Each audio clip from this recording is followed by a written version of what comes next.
Pemirsa, aksi curanmor terjadi lagi di kota Palembang. Kali ini di salah satu bank di kawasan Perintis Kemerdekaan. Curanmor terjadi pas korban lagi bayar cicilan rumah. 10 menit kemudian motornya lengket 3 sak maling. Aksi pelaku terekam kamera CCTV.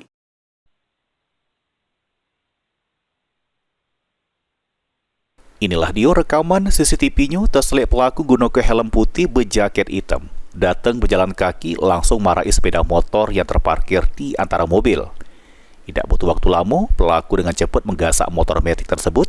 Kejadian ini terjadi di depan bank di kawasan Perintis Kemerdekaan Palembang pada awan hari. Menurut korban, pas kejadian dirinya lagi bayar cicilan rumah di jero bank. Sekitar 10 menit kemudian, dirinya metu serta selik motornya sudah tidak ada lagi di parkiran. Saya ingin melakukan transaksi pembayaran atau konfirmasi ke pihak Bank Caturmas. Jadi pas saat saya tiba di Caturmas itu sekitar jam 1-an, terus sekitar 10 menit saya di dalam untuk bertransaksi atau konfirmasi pembayaran tentang pembayaran perumahan itu.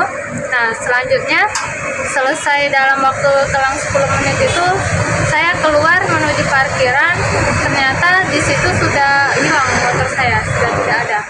Sesudah kejadian, korban langsung melapor ke Polrestabes Palembang. Berharap pelakunya ketangkep serta motornya bisa balik lagi. Pulyadi, PAL TV.